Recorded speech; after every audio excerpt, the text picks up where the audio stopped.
Bueno, gloria a Dios, mire, se quedaron. A pesar del largo día, aquí estamos.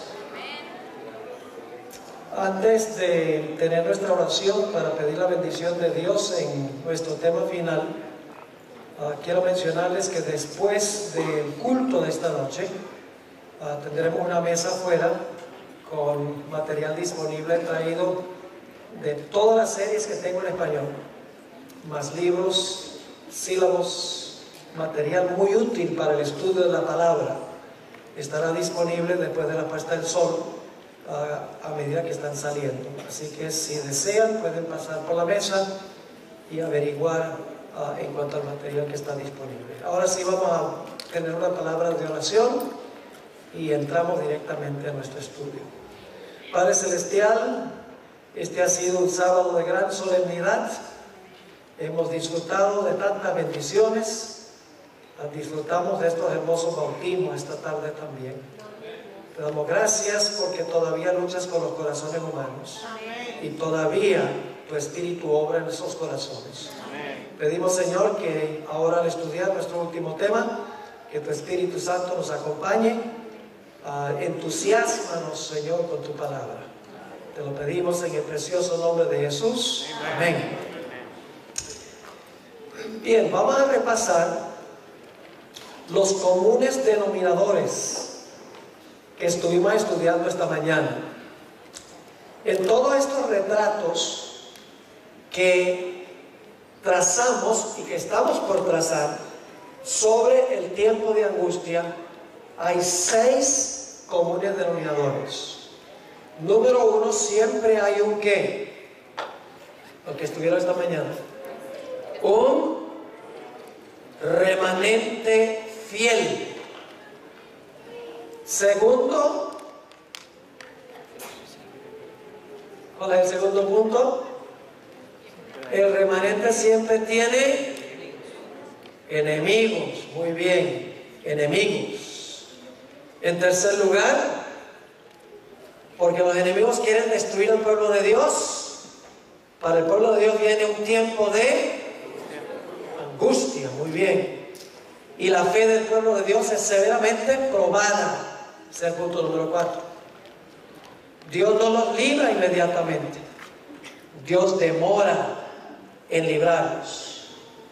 Y finalmente, después de la demora, Dios finalmente interviene y libra a su pueblo. Ahora no vamos a estudiar todos los ejemplos porque esta mañana nos atrasamos un poco, pero aquellos que me han dado su correo electrónico, su dirección, van a recibir copias de este material y tendrán todos los ejemplos allí. Vamos a buscar en nuestra Biblia una parábola de Jesús. Lucas 18 y el versículo 1 al 8. Lucas 18, 1 al 8. Se conoce como la parábola del juez injusto. No me gusta ese nombre. En realidad es la parábola de la viuda persistente, mejor nombrada. Es una ilustración de los puntos que trazábamos esta mañana, los 6 comunes denominadores. Ahora, esta parábola se aplica a todas las épocas, en forma general, pero se aplica especialmente a los últimos días. Y usted dice, ¿cómo sabemos, pastor, que esta parábola se aplica especialmente al final de la historia? Sencillamente porque antes de la parábola, inmediatamente antes de la parábola, Jesús está hablando de su segunda venida. Habla de los días de Noé y luego de los días de Lot. Luego viene la parábola y termina la parábola diciendo: cuando venga el Hijo del Hombre, hallará fe en la tierra. Es decir, la parábola se encuentra entre 2 referencias a la segunda venida de Jesús. Se aplica especialmente a ese tiempo. Ahora vamos a analizar esta parábola. Hay varios actores en la parábola. En primer lugar hay un juez. En segundo lugar hay una viuda. En tercer lugar, la viuda está clamando al juez. También la viuda tiene un adversario. La viuda le pide al juez que le haga justicia sobre su adversario, pero el juez se demora en responderle. Pero finalmente el juez interviene y le hace justicia. Vamos a leer la parábola e interpretarla a medida que vamos avanzando. Lucas 18 y el versículo 1. También le refirió Jesús una parábola sobre la necesidad de orar siempre y no desmayar. Esta es la lección central de la parábola. Debemos orar siempre y no rendirnos, no darnos por vencidos. Y ahora va a ilustrar esa lección diciendo: había en una ciudad un juez que ni temía a Dios ni respetaba a hombre. Así que tenemos en primer lugar el juez. Luego dice: había también en aquella ciudad una viuda. Ahora, encontramos en esta parábola que la viuda lo ha perdido todo. El adversario le ha quitado todo. Los que han estudiado esta parábola han concluido que el esposo de esta mujer, cuando estaba vivo, le debía una suma inmensa a un acreedor. Y cuando el esposo murió, el adversario le quitó todo por pagar la deuda que el esposo había dejado. La dejó en la calle, en otras palabras. Una viuda destituida de todo apoyo humano. Ahora fíjense lo que decía la viuda. Dice: la cual venía a él diciendo. Cuando dice venía, no significa que vino una vez y ya. No, vamos a encontrar que venía y venía y venía y venía donde el juez diciendo: hazme justicia sobre mi adversario. Así que dice: la cual venía a él diciendo: hazme justicia de mi adversario. El adversario fue el que le quitó todo, el que la dejó en la calle. Hay una demora en la parábola. Sí. Y él no quiso por algún tiempo. ¿Se rindió la viuda porque no respondió inmediatamente? No, seguía viniendo. Ahora escuchen, él no quiso por algún tiempo. Pero después de esto, dijo dentro de sí: aunque ni temo a Dios ni tengo respeto a hombre, sin embargo, porque esta viuda me molesta, le haré justicia, no sea que viniendo de continuo, ahí dice que venía y venía y venía, no sea que viniendo de continuo me agote la paciencia. ¿Cuál fue la motivación de que el juez le respondiera a las plegarias de la viuda? Para quitársela de encima.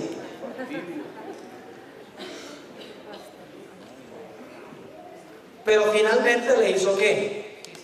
Le hizo justicia. Por la razón equivocada, pero después de la demora le hizo justicia. Ahora, ¿qué representa esta parábola? Cada personaje de la parábola simboliza a alguien. ¿A quién representa el juez? A Dios. ¿A quién representa la viuda? Los escogidos al final de la historia. Lo vamos a ver en un momento. Yo pregunto, ¿qué representa una mujer simbólicamente? La iglesia. ¿Una mujer pura es una iglesia qué? Pura. ¿Una mujer ramera es una iglesia que se ha prostituido? ¿Qué representa una mujer viuda? Representa una iglesia que lo ha perdido todo. No, apostató. Ha perdido todo apoyo humano. No tiene dónde caerse muerta. Yo pregunto, ¿eso va a pasar con el pueblo de Dios al final de la historia? Los fieles en la iglesia van a perder todo apoyo humano, casas, carros, dinero en el banco, la libertad, todo lo va a perder. Son representados por la viuda. Ya lo vamos a ver. ¿Quién es el adversario al que le quita todo al pueblo de Dios? Satanás. La palabra adversario aquí no es una palabra muy común en el Nuevo Testamento, es la palabra antidicon. Se usa solo 3 veces en el Nuevo Testamento. Hay otro versículo que usa la misma palabra, donde dice: vuestro adversario, el diablo, anda cual león rugiente buscando a quien devorar. ¿A quién representa el adversario? ¿Quién le va a quitar todo al pueblo de Dios? Satanás. ¿Y qué va a hacer el pueblo de Dios? El pueblo de Dios va a decir: ah, no, Dios me abandonó, ni para qué le sirvo.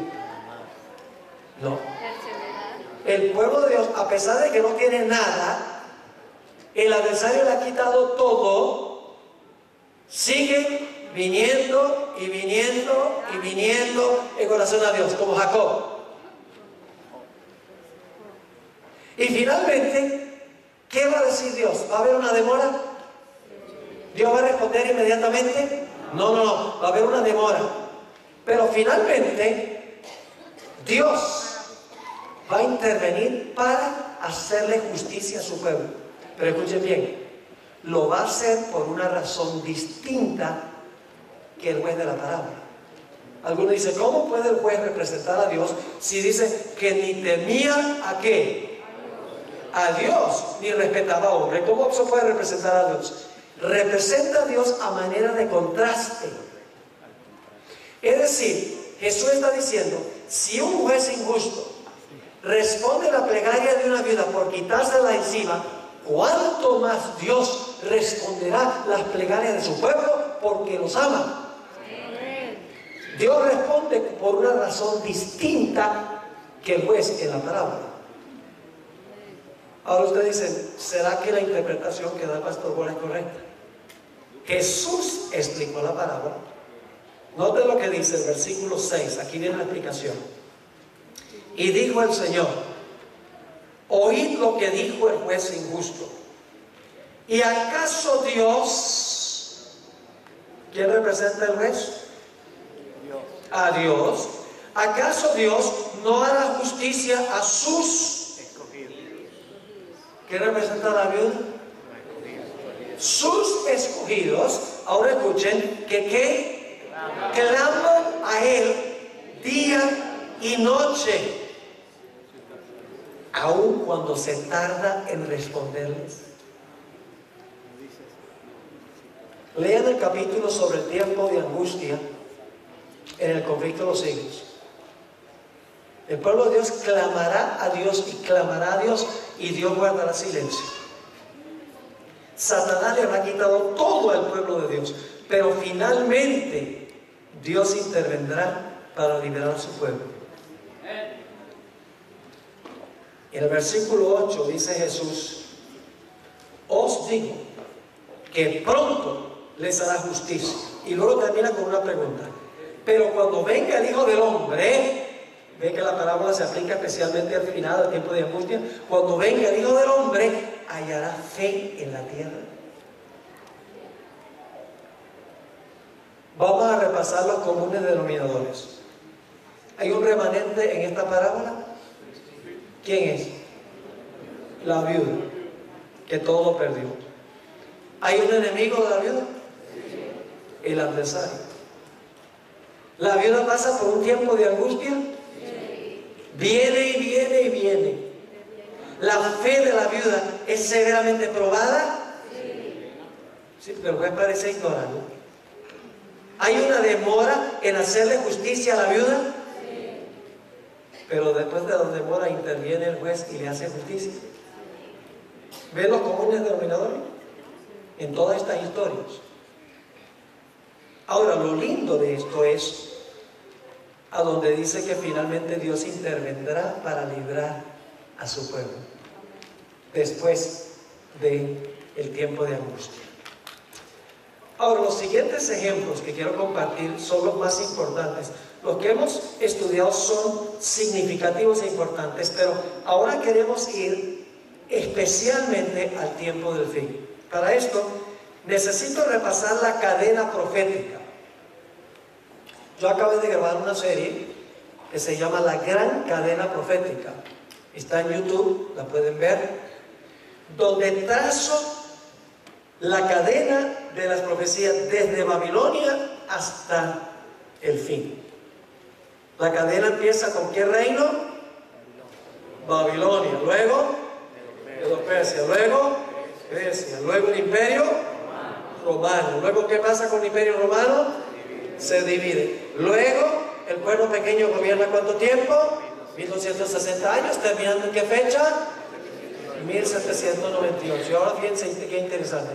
Cuando la bestia recibe su herida mortal en 1798, al mismo tiempo se levanta otra bestia. Pueden leerlo ahí. En el versículo 9 y 10 de Apocalipsis 13 dice que la bestia es herida con la espada. En el siguiente versículo dice, se levanta una bestia de la tierra. ¿Qué representa esa bestia que se levanta de la tierra? Representa a los Estados Unidos. Ustedes pueden ver esta presentación, como les mencioné, en YouTube, y ahí yo compruebo por las características. Y lo interesante es que esta bestia que se levanta de la tierra, tiene dos cuernos como de ¿qué? Como de cordero. ¿Qué representan los dos cuernos como de cordero? Representan libertad civil y libertad religiosa. Separación de iglesia y Estado. La parte religiosa es la iglesia y la parte civil es el Estado. Cuando se separan hay libertad religiosa y civil. Cuando se unen no hay ninguna de las dos. Así que Dios levantó esta nación en cuya constitución se halla garantizada la libertad civil y religiosa. Pero esta es una bestia esquizofrénica. Tiene doble personalidad. Porque dice que aunque tiene dos cuernos como de cordero, profesa defender libertad civil y religiosa, termina hablando como un dragón. Ahora escúchenlo que voy a decir. Esta bestia que se levanta de la tierra, que representa a los Estados Unidos,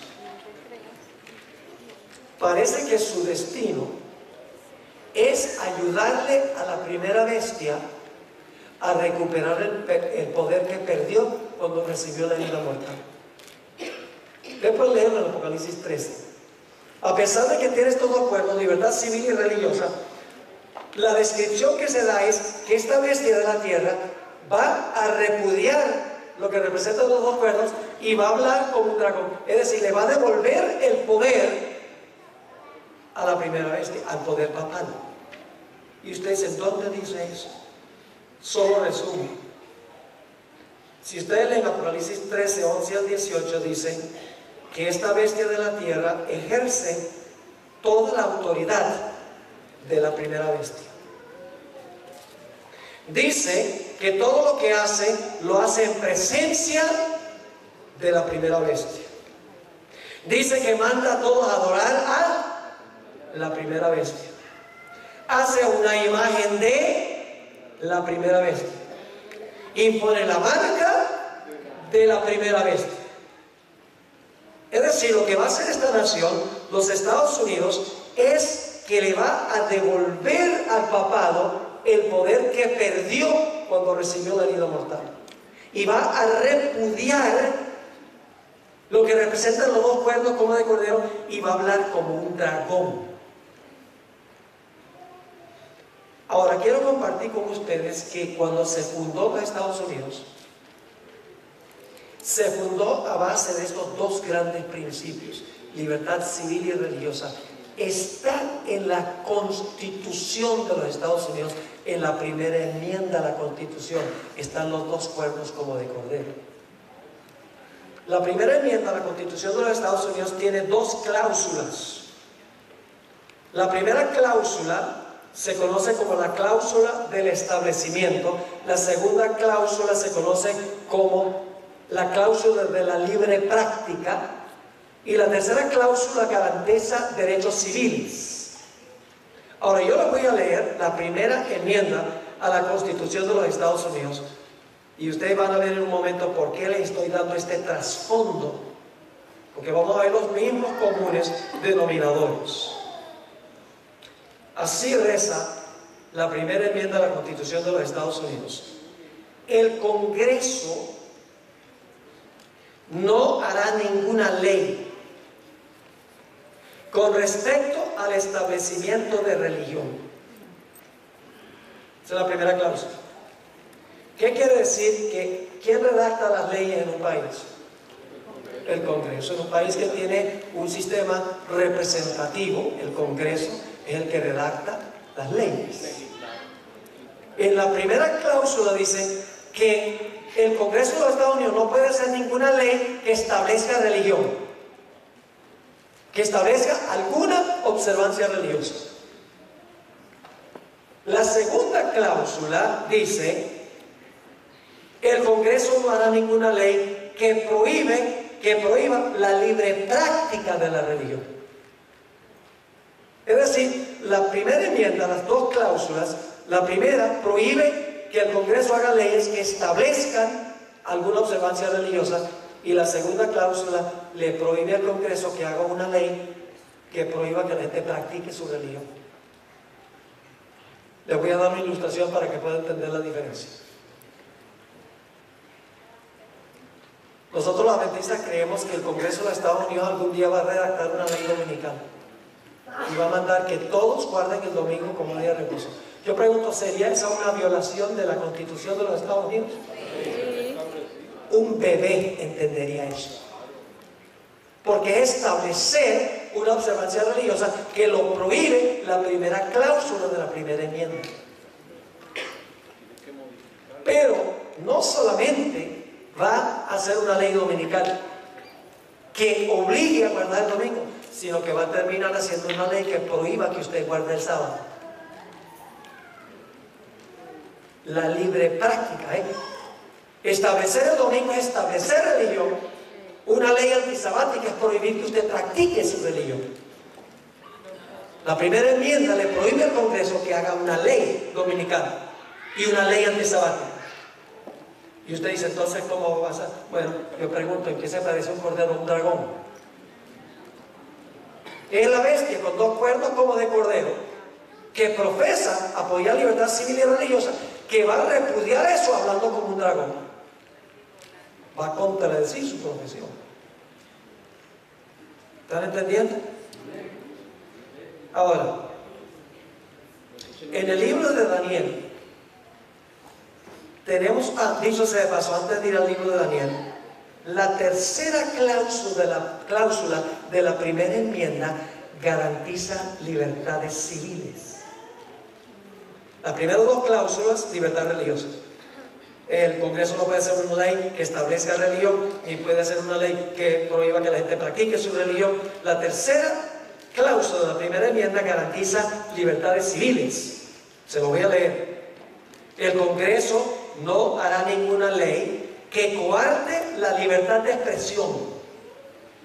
La libertad de expresión es un derecho civil. Ni la libertad de prensa, de la prensa, una libertad civil. O el derecho que tiene el pueblo de reunirse pacíficamente, es un derecho civil. Y de pedirle al gobierno que se les haga justicia. ¿Usted tiene derecho de pedirle al gobierno que le haga justicia? ¿Cómo no? Pero ahora escuchen lo que va a pasar. Cuando se haga la ley dominical y una ley antisabática, ¿habrá para el pueblo de Dios libertad de expresión? ¿Cómo pueden hacer la ley sin cambiar la Constitución? Es que no van a cambiar la Constitución, lo que van a hacer es violarla. Porque mientras tiene los dos cuernos, habla como dragón. No se quiebran los cuernos para luego hablar como dragón. Todavía tiene los dos cuernos, pero habla como dragón. Por eso digo, una bestia esquizofrénica. Yo pregunto, cuando se haga la ley dominical y se prohíba la observancia del sábado, ¿la gente, el pueblo de Dios va a poder reunirse libremente el sábado? ¿Va a poder pedirle al gobierno que les haga justicia? No. Cuando se violan las cláusulas religiosas, automáticamente usted pierde su libertad civil. Por eso los fundadores de los Estados Unidos sabían lo que estaban haciendo. Ellos sabían que durante el periodo papal, el papado usaba los poderes civiles para imponer su religión, y el que no la seguía, quemado en hoguera. Y cuando fundaron esta nación, dijeron: en esta nación va a ser diferente. El Estado va a funcionar como el Estado y la iglesia va a funcionar como iglesia. Libertad civil y libertad religiosa. Ahora, en el libro de Daniel tenemos 2 capítulos que ilustran las primeras 2 cláusulas de la primera enmienda. Lo que pasa cuando se violan las primeras 2 cláusulas. ¿Recuerdan cuál es la palabra clave en Daniel, el capítulo 12 y el versículo 1? Que aparece solo en 3 lugares de Daniel. Pasará aquel tiempo, será libertado tu pueblo, todo el que se haya escrito en el libro. Yo pregunto: ¿quién libró a Jacob de la ira de su hermano? ¿Quién? Dios. ¿Alguna respuesta más específica? El ángel Miguel. ¿Qué dice Daniel 12:1? ¿Quién va a librar al pueblo de Dios? Miguel, el arcángel. Recuerden eso. Ahora vamos al primer ejemplo. En Daniel solo se usa la palabra liberar 3 lugares en Daniel. Daniel 3, Daniel 6 y Daniel 12:1. Debe haber una relación. Daniel 3 ilustra lo que sucede cuando se viola la primera cláusula de la primera enmienda de la Constitución. Porque Nabucodonosor estableció una observancia religiosa. ¿Qué hizo? Levantó una imagen, ¿verdad? Y dijo: todo el mundo, él es el poder civil, pero está imponiendo religión. Dice: todos me adoran esa imagen. Y yo pregunto: el que desobedecía la ley religiosa por el poder civil, ¿iba a perder sus derechos civiles? ¿Cuál es el más grande derecho civil que tenemos? La vida. El derecho a la vida. Así que vamos a anotar esta historia. Daniel 3. Usted conoce la historia. Nabucodonosor levanta esta imagen. 3 jóvenes dicen: nosotros no vamos a adorar la imagen, vamos a desobedecer lo que dice el gobierno. Yo pregunto: ¿cuándo tenemos derecho a desobedecer al gobierno?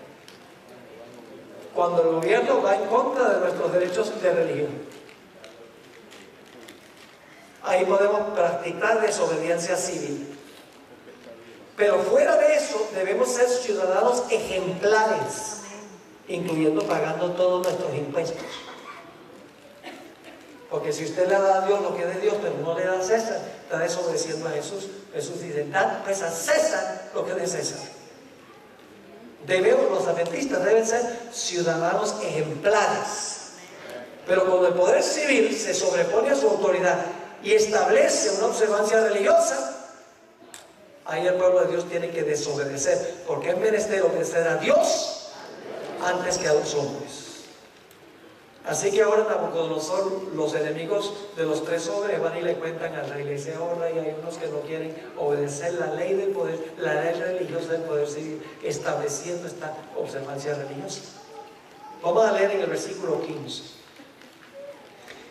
Dice el rey a ellos: ahora pues estáis dispuestos para que al oír el son de la bocina, de la flauta, del tamboril, del arpa, del salterio, de la zampoña y de todo instrumento de música, os postréis y adoréis la estatua que he hecho, porque si no la adoraréis, en la misma hora seréis echados en medio de un horno de fuego ardiendo. Y ahora escuchen: ¿y qué Dios será aquel que os libre de mi mano? El tema central del capítulo es liberación. ¿Qué Dios nos va a librar a ustedes? Los jóvenes contestan en el versículo 16: Sadrach, Mesach y Abednego respondieron al rey Nabucodonosor diciendo: no es necesario que te respondamos sobre este asunto. He aquí nuestro Dios, a quien servimos, puede librarnos del horno de fuego ardiendo, y de tu mano, oh rey, nos librará. Pero los hombres son presuntuosos No dice, bueno Señor, si yo te soy fiel, me salvas. No.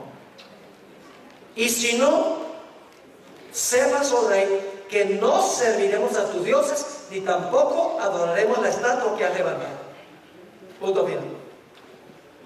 Amamos más a Dios que nuestra propia vida. Estamos dispuestos a morir por Él. Así va a ser la generación final.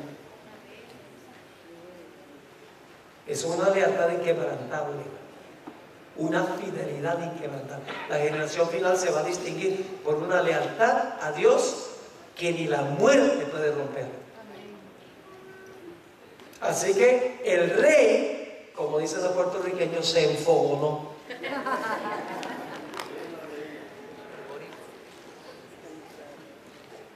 No, el rey no era boricua.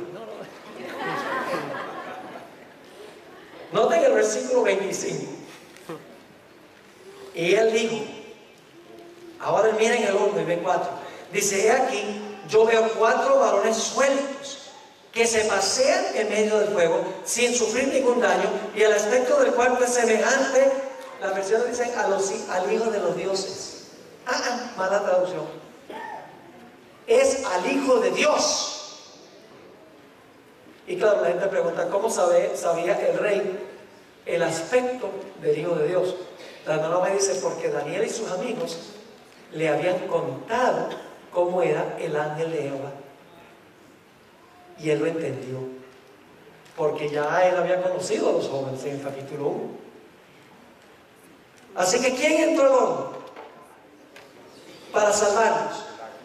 Jesús. Pero ahora viene un detalle muy interesante, no lo pierdan. Versículo 28.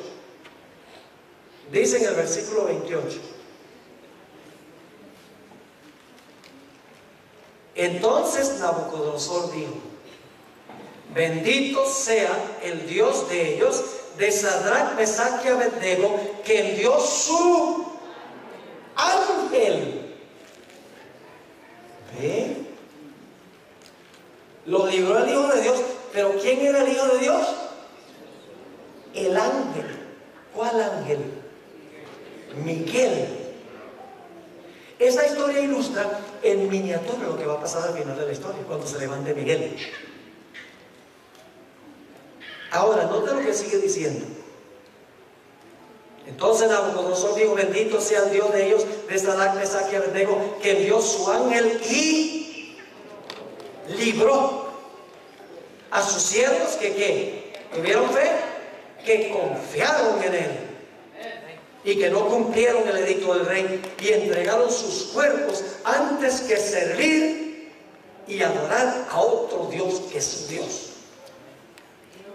¿Qué sucede cuando el poder civil impone religión? Persecución en esta historia. La primera cláusula, la primera enmienda dice que el Congreso no hará ninguna ley que establezca religión. Aquí tenemos un ejemplo de lo que pasa cuando se establece religión. Viene persecución. Ahora, Nabucodonosor, al final de esta historia, hace un decreto. Es un decreto ilegítimo. El rey no entendió lo que Dios estaba tratando de enseñarle.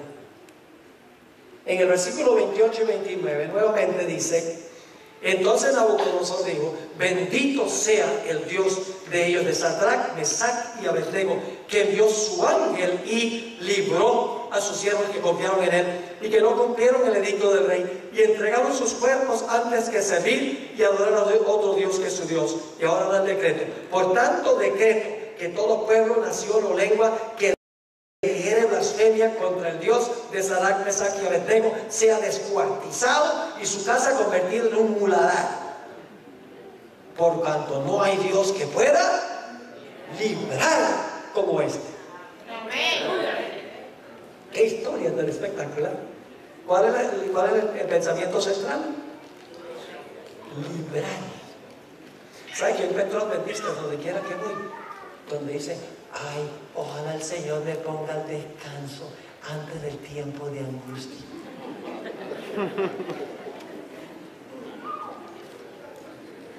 Eso es medio egoísta. Ay, no, yo no voy a poder resistir ese tiempo. Así que, Señor, ponme a descansar primero. ¿Ustedes se imaginan lo que será el privilegio de vindicar la verdad de Dios en medio del peor periodo de la historia del mundo. Pararse por Dios, aun cuando se trate de entregar la vida por el Señor. Testimonio poderoso. No hay Dios que pueda librar como este. Claro, el rey no entendió que el poder civil no podía tampoco mandar a todos a adorar al Dios verdadero. El poder civil no le puede decir a la gente que adore a un Dios falso, ni que adore a uno verdadero, porque el poder civil no está para establecer religión. Era ilegítimo que el rey dijera: si alguien blasfema al Dios de Israel, lo vamos a cortar en pedacitos y le vamos a demoler la casa. Ilegítimo. Ahora quiero que notemos la segunda historia. Vaya, dicho sea de paso, ¿están todos los comunes denominadores en esta historia? Sí. ¿Hay un remanente fiel?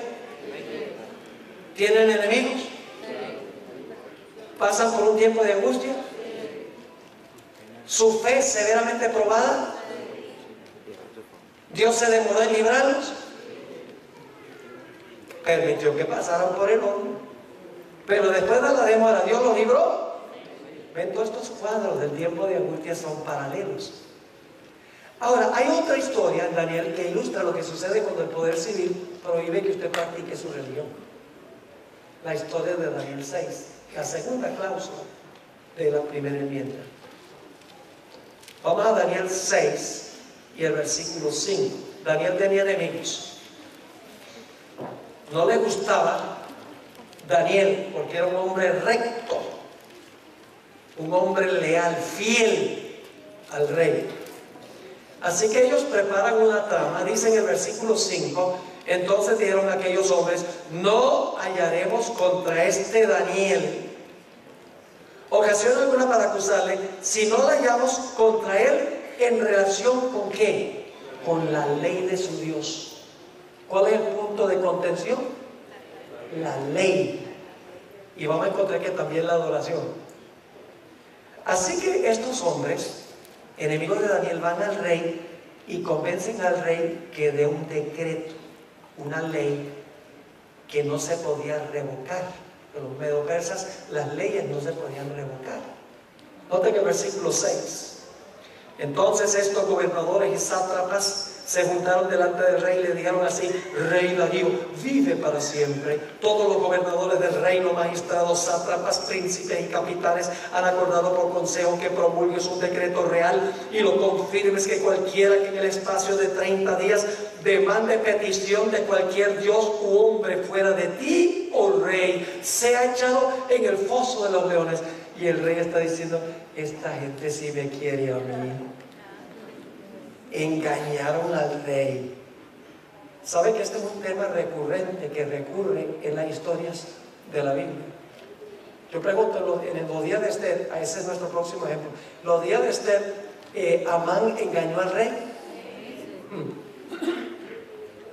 Al final de la historia, ¿el papado va a engañar a los reyes de la tierra? ¿Qué pasó cuando el rey descubrió que lo estaban engañando? Donde antes dio el decreto contra Daniel, ahora mandó a matar a todos los que lo engañaron. ¿Qué pasó en los días de Esther? ¿Qué pasó con los que prepararon la trama? El rey se enfogonó con ellos y los acabó. Y en Apocalipsis dice que los reyes que fornicaron con la ramera aborrecerán a la ramera y la harán desolada, desnuda. Y dice: la quemarán con fuego y comerán sus carnes. Una forma de decir que van a estar bien bravos con ella, porque fornicaron con ella. Hoy en día los gobernantes del mundo en las Naciones Unidas, 193 naciones, cuando vino el Papa en septiembre, y cuando dio su discurso sobre el cambio climático y la pobreza, óigame, por varios minutos todos los gobernantes del mundo se levantaron y le dieron un rotundo aplauso. Dice: este hombre es maravilloso, qué sistema maravilloso, pero no se dan cuenta que los está engañando. Y cuando se despierten, ay, ay, ay, Apocalipsis dice que aborrecerán a la ramera. Así que el rey dice: bueno, estos me quieren mucho, ¿Y qué hace? Hace una ley. Pero ahora escuchen bien, es una ley distinta que la de Nabucodonosor. Porque ¿qué es lo que está haciendo el rey? Está prohibiendo que Daniel practique su religión. No está diciendo hay que orar de esta manera, sino que está diciendo no puedes orar. ¿Ven la diferencia? Y entonces Daniel oye que se dio un decreto y que él ahora no puede practicar su religión por edicto del poder civil. ¿Y qué hace Daniel? Daniel dice, bueno, yo me voy a mi casa, a mi cuarto. ¿Para qué enojar al rey? Voy a cerrar las ventanas. No fue políticamente correcto. Dice en el versículo 10, cuando Daniel supo que el edicto había sido firmado, entró a su casa y abiertas las ventanas de su cámara que daban hacia Jerusalén, se arrodillaba. Tiene que ver con la adoración esto también. Se arrodillaba 3 veces al día y oraba y daba gracias delante de su Dios, como lo solía hacer antes. ¿Desobedeció la ley? ¿Desobedeció la ley del poder civil? ¿Tenía derecho a hacerlo? Sí, porque la ley civil estaba prohibiendo que él practicara su religión, que es la segunda cláusula de la primera enmienda, ilustrada. Así que el rey ahora se entristece y dice que todo el día procuró conseguir una forma de salvar a Daniel y no pudo. Así que lo echó al foso de los leones. Y quiero que notemos lo que dice, empezando en el versículo 14 del capítulo 6. Cuando el rey oyó el asunto, le pesó en gran manera y resolvió, ¿cuál es la siguiente palabra? Librar. Resolvió librar a Daniel y hasta la puesta del sol trabajó para librarle. ¿Ven? Daniel 3, Daniel 6 y Daniel 12.1. Estas historias ilustran lo que va a pasar en Daniel 12.1. Pero aquellos hombres rodearon al rey y le dijeron: sepas, oh rey, que es ley de Media y de Persia, que ningún edicto u ordenanza que el rey confirme pueda ser abrogado. Entonces el rey mandó y trajeron a Daniel, le echaron en el foso de los leones. Y el rey dijo a Daniel: el Dios tuyo, a quien tú continuamente sirves, Él te libre, porque yo no puedo. Y fue traída una piedra y puesta sobre la puerta del foso, la cual selló el rey con su anillo y con el anillo de su príncipe, para que el acuerdo acerca de Daniel no se alterase. Luego el rey se fue a su palacio y se acostó ayuno, ni instrumentos de música fueron traídos delante de él, y se le fue el sueño, le dio un sueño toda la noche. El rey pues se levantó muy de mañana y fue apresuradamente al foso de los leones, y acercándose al foso llamó a voces a Daniel con voz triste y le dijo: Daniel, siervo del Dios viviente, el Dios tuyo, a quien tú continuamente sirves, ¿te ha podido librar de los leones? Entonces Daniel respondió al rey: oh rey, vive para siempre. Mi Dios, el Dios suyo.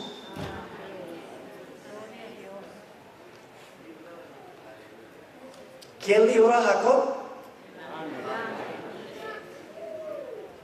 ¿Quién libró a los 3 jóvenes? ¿Quién libró a Daniel? ¿Quién va a librar al pueblo de Dios al final? El ángel. El ángel de Jehová. Miguel, el arcángel. Cristo Jesús. Dice: envió su ángel, el cual cerró la boca de los leones para que no me hiciesen daño, porque ante él fui hallado inocente, y aún delante de ti, oh rey, yo no he hecho nada malo. Entonces se alegró el rey en gran manera a causa de él, y mandó a sacar a Daniel del foso, y fue Daniel sacado del foso, y ninguna lesión se halló en él. ¿Por qué razón? Porque había confiado en su Dios. Ahora vamos a ver los comunes denominadores. ¿Hay un remanente fiel en esta historia? ¿Tiene enemigos Daniel? Wow. ¿Pasa por un tiempo de angustia? ¿Ustedes no creen que sentarse en un foso de leones toda una noche es un tiempo de angustia? Y algunos podrían saber que no tenían hambre. Que no tenían hambre. El siguiente día se dieron el banquete del siglo. Fue probada la fe de Daniel severamente. ¿Lo libró Dios inmediatamente? No. Permitió que la cosa tomara su curso. Pero finalmente Dios, ¿qué? Lo libró. Ese es el enfoque que debemos tener. Si nosotros somos fieles y leales a Dios, no tenemos que temer nada. Podemos reclamar la protección de Dios. Fue librado. Ahora, ¿cuántos más quieren estudiar? Ya son las 8. ¿Un rato más? ¿Qué van a hacer esta noche? Ir a comerse la pizza. ¿Esto no es mejor que pizza? 1000 veces mejor. Vamos rápidamente a la historia de Esther. ¿Sobre qué es la crisis en el libro de Esther? Vamos a Esther 3 y vamos a leer los versículos 1 al 3. Esther 3, 1 al 3. Dice: después de esta cosa, el rey Asuero engrandeció a Amán, hijo de Amadata, Agageo, y lo honró, y puso su silla sobre todos los príncipes que estaban con él. Y todos los siervos del rey que estaban a la puerta del rey, ¿qué hacían? Se arrodillaban y se inclinaban ante Amán. Y la hermana me dice que no era por respeto, era un acto de adoración. Ahora, ¿por qué es que todo el mundo se inclinaba y le rendía homenaje a Amán? Dice, porque así lo había mandado el rey. ¿Ese mandato del rey fue legítimo de que todo el mundo adorara a Amán? No, porque el poder civil no puede imponer una ley de adoración. Eso es establecer religión. Dice, pero Mardoqueo ni se arrodillaba ni se humillaba. Y los siervos del rey que estaban a la puerta preguntaron a Mardoqueo: ¿por qué traspasas el mandamiento del rey? Este es un conflicto entre la ley de Dios y la ley del hombre. Ese va a ser el conflicto final entre la ley de Dios y las leyes de los poderes civiles. ¿Cómo no? Dice la sierva del Señor en Testimonio para la Iglesia, tomo 5, página 425, dice: el edicto persa brotó de la malicia de Amán hacia Mardoqueo, no porque Mardoqueo le hubiese hecho daño, sino porque se negaba a mostrarle la reverencia que pertenece solamente a Dios. Es decir, que inclinarse era un acto de reverencia, no era solo así como hacen los japoneses, una señal de respeto. Así que Amán dice: yo voy a ir al rey y le voy a pedir al rey que dé un decreto contra esta gente, pero no le voy a decir quiénes son, porque sabía que la reina era judía. Así que dice en el capítulo 3 y el versículo 8 y 9, Amán va ante el rey y dice, y dijo Amán al rey Asuero: hay un pueblo esparcido y distribuido entre los pueblos en todas las provincias de tu reino. Y luego, ¿qué dice usted? Sus leyes son diferentes a las de todo pueblo y no guardan las leyes del rey. ¿Cuál ley era que estaban desobedeciendo? La ley de adoración que había dado el rey. No obedecen las leyes del rey. Y al rey nada le beneficia dejarlo vivir. Si place al rey, decrete que sean destruidos. Y yo pesaré 10,000 talentos de plata a los que manejan la hacienda para que sean traídos a los tesoros del rey. Un decreto de muerte. Porque no se obedecía la ley de adoración que había dado el rey.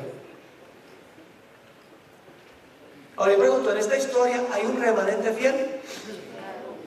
Mardoqueo. ¿El remanente tiene enemigos? ¿Pasa el pueblo por un tiempo de angustia? Noten Esther 4, 1 al 3 y van a ver el tiempo de angustia. 4, 1 al 3. Luego que supo Mardoqueo todo lo que se había hecho, rasgó sus vestidos, se vistió de cilicio y de ceniza y se fue por la ciudad clamando con grande y amargo clamor, y vino hasta donde la puerta del rey, pues no era lícito pasar adentro de la puerta del rey con vestidos de cilicio, y en cada provincia y lugar donde el mandamiento del rey, su decreto llegaba, tenían los judíos gran luto, ayuno, lloro y lamentación. Cilicio y ceniza era la cama de muchos. ¿Pasaron por un tiempo de angustia? Me da la impresión de que sí. Dios se demoró en librarnos. Lean el libro. Tiene que pasar una serie de eventos. Y durante todo ese tiempo hay un decreto de muerte contra los judíos. Pero yo pregunto, al final de la historia, Dios intervino para librar a su pueblo. Permítame leer esta cita de la hermana White. Testimonio para la Iglesia, tomo 5, página 425. Dice: el decreto que ha de proclamarse contra el pueblo de Dios será muy similar al que promulgó Asuero contra los judíos en el tiempo de Esther. Es decir, es una historia simbólica del tiempo del fin. Sigue diciendo: el edicto persa brotó de la malicia de Amán hacia Mardoqueo, no porque Mardoqueo le hubiese hecho daño, sino porque se negaba a mostrarle la reverencia que pertenece solamente a Dios. La decisión del rey contra los judíos fue obtenida con falsas declaraciones, por calumnias contra ese pueblo peculiar. Satanás inspiró el plan a fin de desarraigar de la tierra a aquellos que preservaban el conocimiento del verdadero Dios. Pero sus maquinaciones fueron derrotadas por un poder contrario que reina entre los hijos de los hombres. Los ángeles, que son poderosos en fortaleza, fueron comisionados para que protegiesen al pueblo de Dios, y las maquinaciones de sus adversarios recayeron sobre sus propias cabezas. Ahora escuchen esto: el mundo protestante de hoy ve en la pequeña compañía que guarda el sábado un Mardoqueo a la puerta.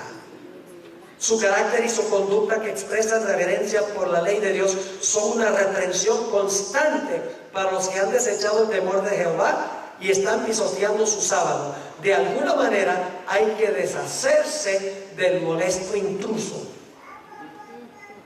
La historia de Esther se va a repetir a nivel global. Ahora, el mejor ejemplo de todos de estos comunes denominadores está en la experiencia de Jesús. El remanente sería ¿quién? Jesús. Estamos hablando ahora al final de su vida. Al final de su vida tuvo enemigos Jesús que querían acabar con él. Mejor dicho, Satanás, Judas, Herodes, Pilato, los dirigentes judíos, el Sanedrín, se reunieron todos los enemigos contra Jesús. Pero pregúntale, ¿el Señor Jesucristo pasó por un tiempo de angustia?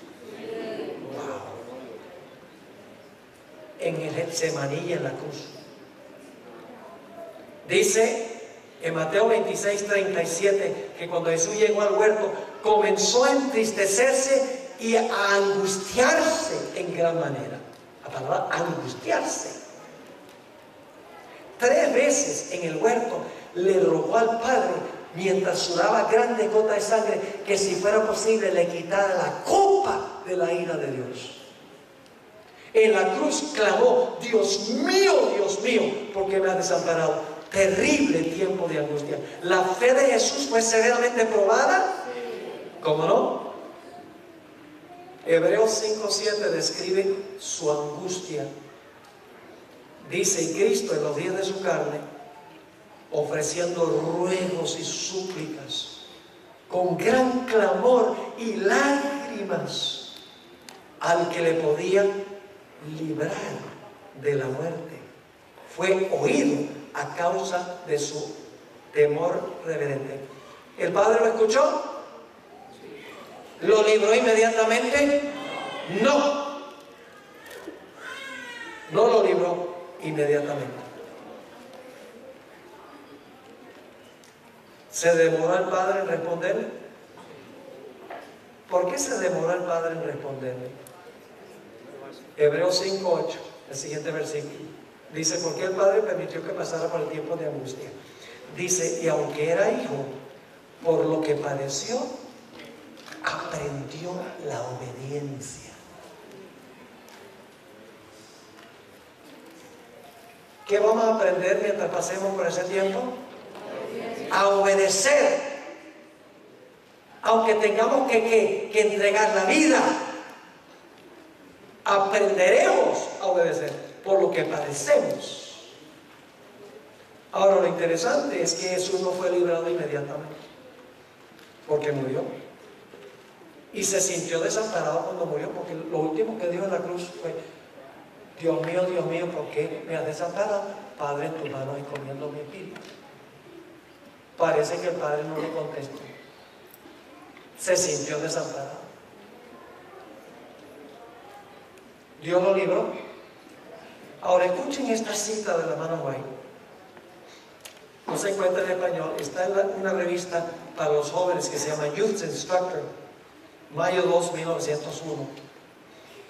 Dice la sierva del Señor, aquel que murió por los pecados del mundo debía permanecer en la tumba por el tiempo establecido. Estaba como prisionero de la justicia divina en esa prisión pedregosa y era responsable ante el juez del universo. ¿Eso era qué? Prisionero de la justicia divina, porque estaba llevando los pecados del mundo. Era responsable ante su Padre, ante el juez del universo. Y luego dice, estaba llevando sobre sí los pecados del mundo y solo su Padre lo podía soltar. Y yo sé que algunos están pensando, pero la Biblia dice que Jesús mismo se resucitó. ¿Cómo así que el Padre solo lo podía soltar? Lo que pasa es que la gente no lee la última frase de los versículos que están pensando. Vamos a Juan 10, 17 y 18. Juan 10, 17 y 18. Un texto que ha sido mal comprendido. Pero la gente dice, Jesús se resucitó él mismo. Al tercer día salió del sepulcro. ¿Pero por qué? Si era prisionero de la justicia divina, ¿quién era el único que lo podía soltar? Su Padre. Lo leímos ya en el escrito prometido. Noten Juan 10, 17 y 18. Jesús dice, por eso me ama el Padre, porque yo pongo mi vida para volverla a tomar. Nadie me la quita, sino que yo de mí mismo la pongo. Tengo poder, esa es una mala traducción. Hay una palabra poder en griego que es dunamis, de donde viene la palabra dinamita. Esa no es la palabra de aquí. Aquí es la palabra exousia, que significa autoridad. Yo tengo autoridad para ponerla y tengo autoridad para volverla a tomar. ¿Por qué es que Jesús tenía autoridad para ponerla y para volverla a tomar? Aquí está la frase que la gente nunca lee. Este mandamiento recibí de mi Padre. Le voy a explicar lo que pasó. Muy temprano, el primer día de la semana, descendieron dos ángeles del cielo. Lo describe la sierva del Señor. Un ángel quitó la piedra y se sentó encima de la piedra. El otro ángel se paró delante del sepulcro.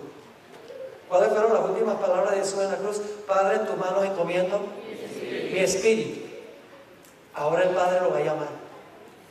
Y el ángel, con una voz potente que sacudió la tierra, dijo, oh Hijo de Dios, tu Padre te llama.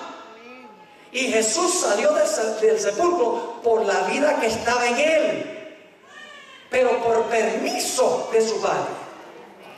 Salió con la vida que estaba en él, pero el Padre tuvo que soltarlo del sepulcro. Y Jesús salió del sepulcro y dijo, yo soy la resurrección y la vida. El Padre lo libró, aunque se demoró en librar. El mayor ejemplo de lo que va a pasar el pueblo. ¿Y saben algo? Les voy a leer una cita de la hermana White donde dice que nosotros vamos a repetir lo que pasó con Jesús. Escuchen esta cita. Me da piel de gallina cuando yo leo esto. No aparece en español, está en Review and Herald, abril 14, 1896. Nuevamente, todo lo que yo estoy presentando está en el material que los que me den su dirección van a recibir gratis y sin compromiso. Dice la sierva del Señor: las fuerzas de las tinieblas se unirán con agentes humanos. ¿Quiénes son las fuerzas de las tinieblas? Satanás y sus ángeles. Se van a unir con agentes humanos que se han entregado al control de Satanás. Ahora escuchen esta parte. Y se revivirán las mismas escenas que ocurrieron cuando Jesús fue juzgado, rechazado y crucificado. ¿Captaron lo que está diciendo?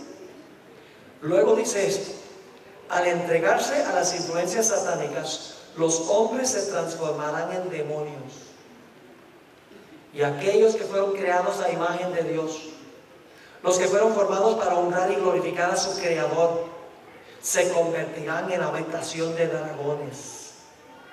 Y Satanás verá en una raza apóstata su obra maestra de maldad, seres humanos que reflejan su propia imagen. El pueblo de Dios reflejará perfectamente el carácter de Jesús, y los impíos reflejarán perfectamente el carácter de Satanás. Por eso se va a repetir esta historia.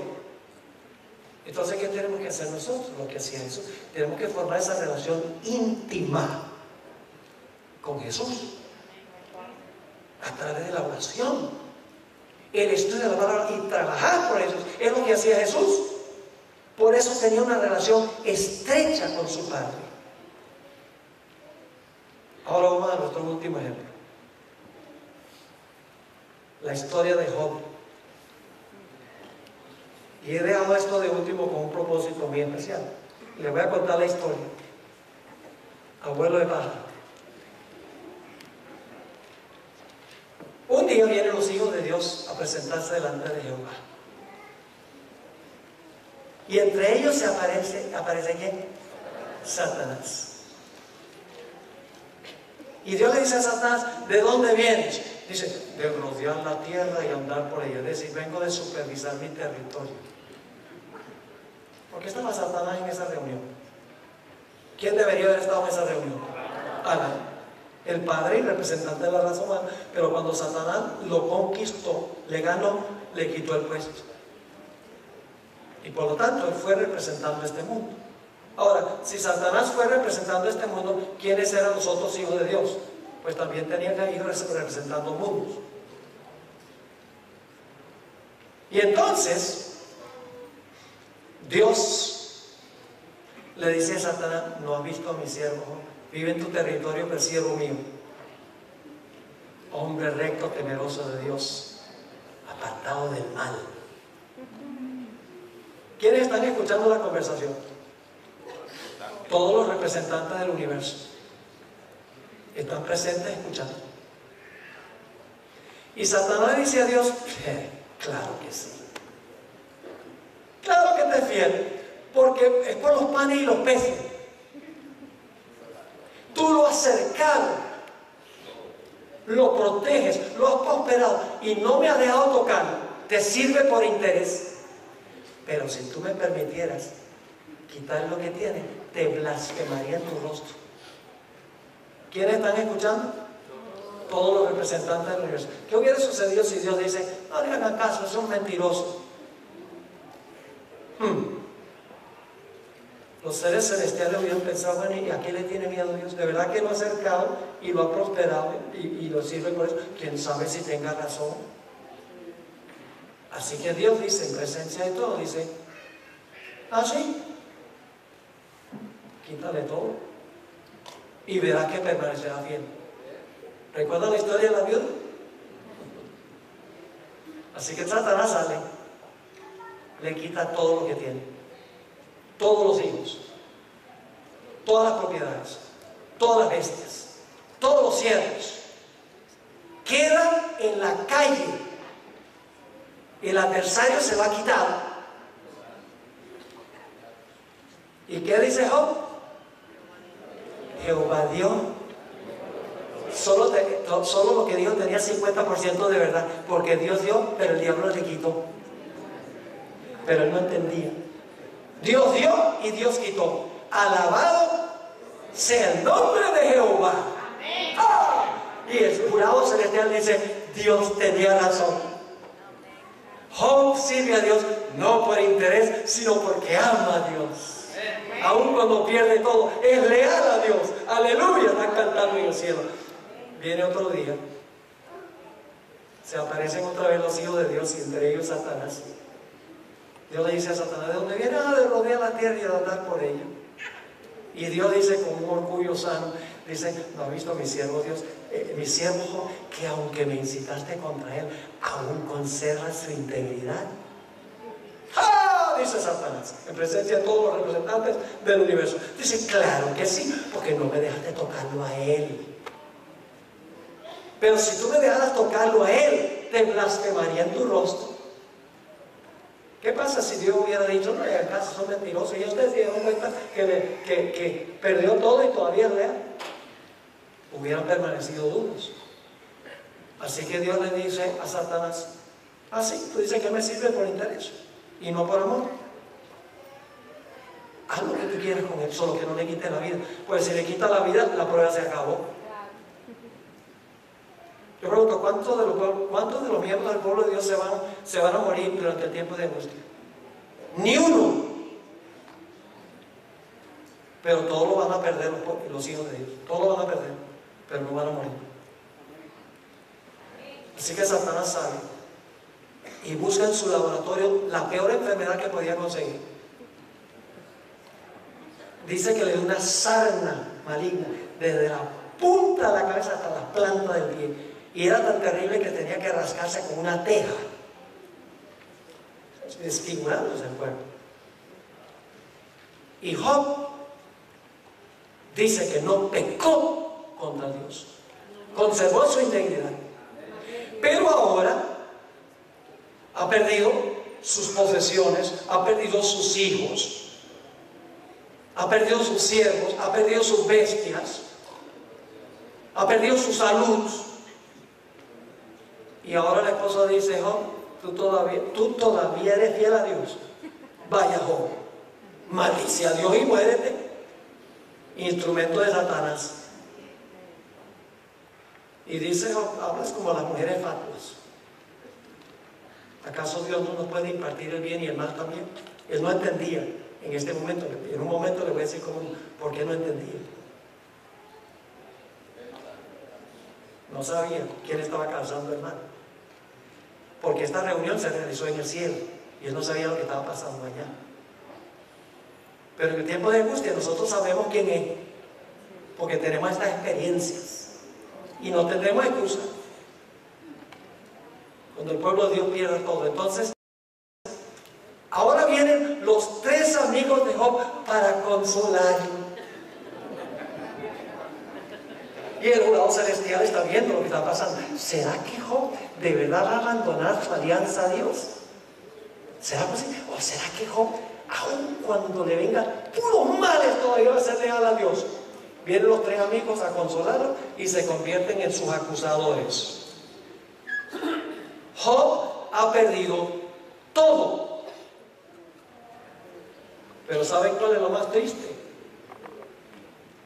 Que él siente que ha perdido también a su mejor amigo, Dios. Desde el capítulo 3 hasta el capítulo 38, Job clama en su tiempo de angustia a Dios. Le dice: ¿por qué? Explícame por qué está pasando esto. Si yo soy tu hijo, yo era fiel a ti, usaba mis bienes para beneficiar a los necesitados. No entiendo por qué me está pasando. ¿Por qué te has volcado contra mí? Si yo te amo. Yo sé que si tú permitieras que yo fuera tu trono, hay mucho lenguaje legal en el libro. Esto en realidad es un juicio.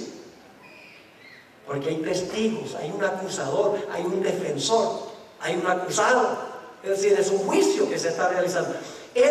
Se ilustra lo que pasa en el juicio investigador.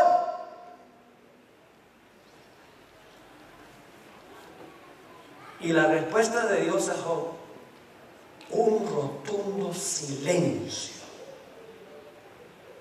La demora. Pero Job se rinde.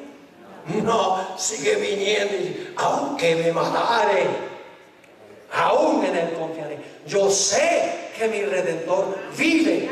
Yo sé que cuando pase por el horno saldré como oro. Una experiencia ambivalente. Confío, pero ¿por qué me has desamparado? Y si ustedes quieren que eso es pecado, entonces Jesús fue pecador. Porque Jesús sintió lo mismo. Confió en su Padre, pero dijo: Dios mío, ¿por qué me has desamparado? Finalmente llega el capítulo 38 y Dios le dice a Job: bueno, ya hablaste suficiente, ahora me toca a mí. Ustedes lo pueden leer. Y entonces Dios le habla a Job sobre la creación. Dice: ¿dónde estabas tú cuando yo puse los fundamentos de la tierra? Y Dios describe la creación día por día, en su orden correcto. Usted puede leerlo en Job 38 y 39. Cada día de la creación Dios describe y le dice a Job, le hace más de 50 preguntas. ¿Dónde estabas tú? ¿Tú hiciste esto? Y por cada pregunta que Dios hace, Job se está volviendo más pequeño e insignificante. ¿De quién soy yo, miserable gusano, para exigirle respuestas a Dios? Y cuando Dios termina de mostrarle su grandeza a Job, Job dice: entiendo ahora, acepto lo que tú dices, me quedo con la boca callada, no voy a hablar más. Pero vuelve a hablar.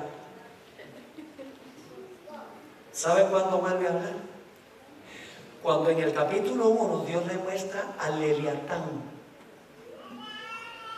Una cosa que ha sorprendido a los eruditos que estudian el libro de Job es que el libro de Job aparece Satanás, que causa todos los males, y parece desaparecer del libro y no aparece más. Y dice: que injusticia, todo el que le causó los males no se dice nada de lo que le pasó.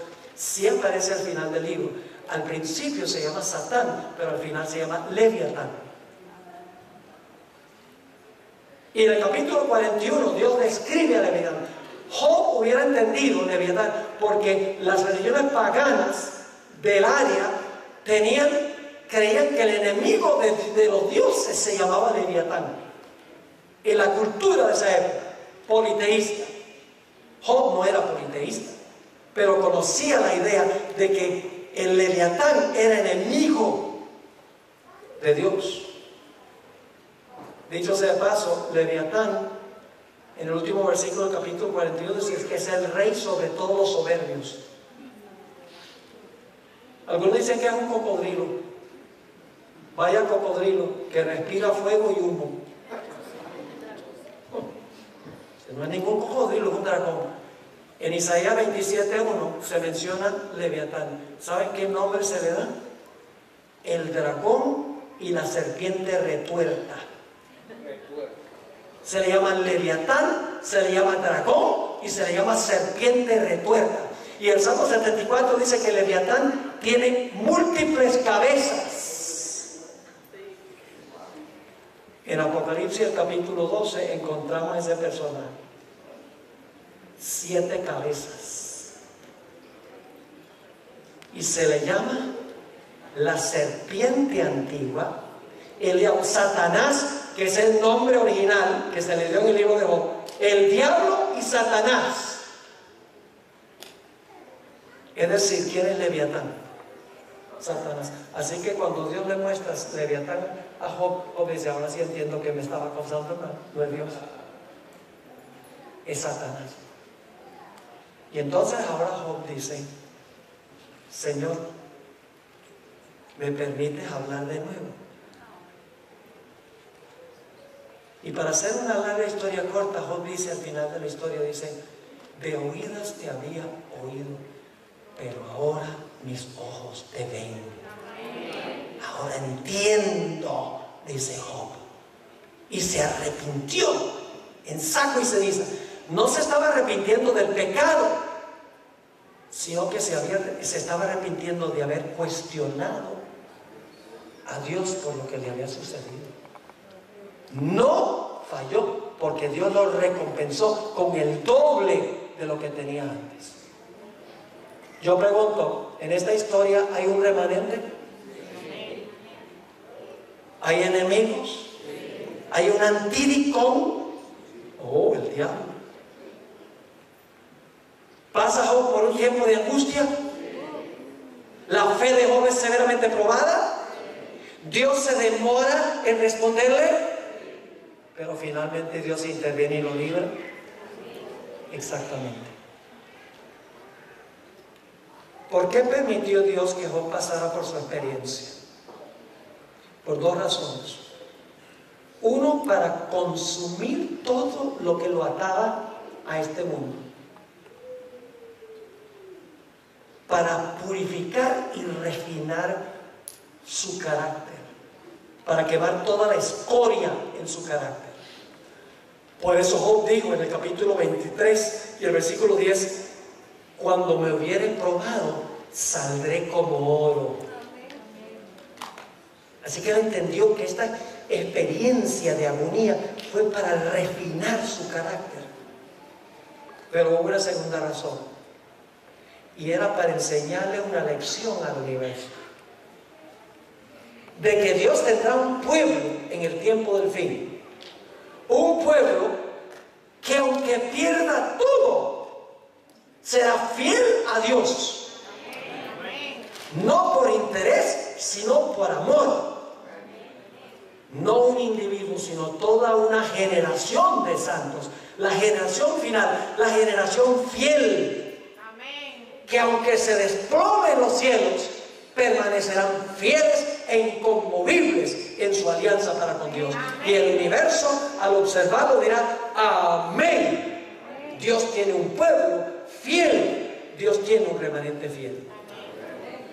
Jesús hizo la pregunta: cuando venga el Hijo del Hombre, ¿hallará fe en la tierra? Pues Apocalipsis dice que sí, porque dice: aquí están los que guardan los mandamientos de Dios y la fe de Jesús. Apocalipsis responde a esa pregunta. Hermanos y hermanas, visitas. Viene una crisis cual jamás se ha visto en la historia de este mundo. Yo no puedo decir que va a pasar en un año, unos meses, pero las cosas van en picada, van para abajo. La prueba será inmensa. ¿Cuándo nos preparamos para ese tiempo? ¿Será cuando lleguemos ahí y decimos: ¡ah, emergencia! Ahora voy a ser fiel. No. Jesús dijo: el que es fiel en lo poco, en lo mucho será fiel.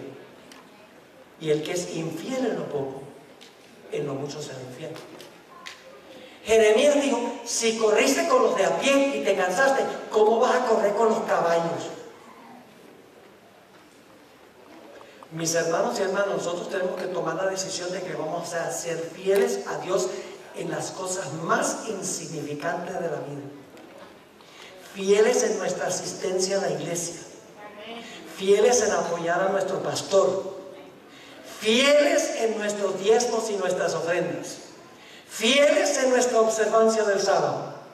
Fieles en lo que escogemos ver y oír. Fieles en todas las cosas pequeñas donde nuestra vida no está en juego ahora. Porque si no somos fieles en estas cosas pequeñas, ¿qué nos hace pensar que cuando tengamos que ser fieles, inclusive entregar la vida, de repente vamos a ser fieles? Ojalá que nuestro estudio aquí no sea un estudio en vano. Yo no estoy aquí por pasear. Donde yo voy, hermanos y hermanas, porque siento esta carga de que la iglesia está durmiendo.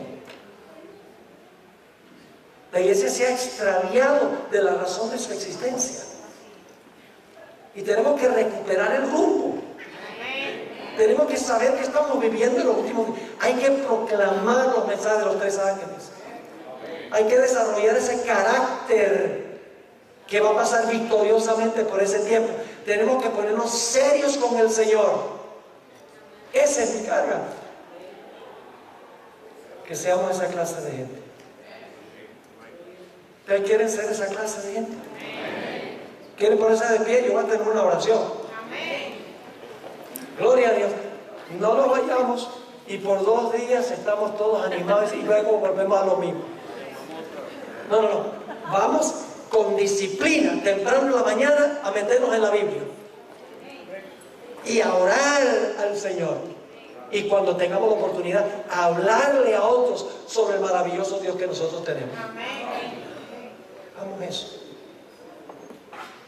Vamos a ganar victorias increíbles en nuestra vida. Oremos. Padre, gracias te damos por estas historias. Sabemos que después de la tormenta viene la calma, pero tenemos que pasar por la tormenta. Te doy gracias, Señor, por el privilegio de haber estado aquí y también por el privilegio de hablarle a muchas personas a través del internet. Te ruego, Señor, que tú bendigas a todas las iglesias representadas en este local. Amén. Todos los que escuchan por el internet, sean adventistas o no adventistas. Te ruego, Señor, que nos ayudes en este mismo momento a tomar la decisión de que vamos a hacer una entrega sin reservas a Jesús. Amén. Aunque nos cueste la vida. Amén. Gracias, Padre, por cumplir tu promesa con nosotros. Y gracias por responder nuestra oración, porque te lo imploramos en el precioso e incomparable nombre, el nombre sobre todos los nombres, el nombre de Jesús. Amén. Pueden sentarse, no se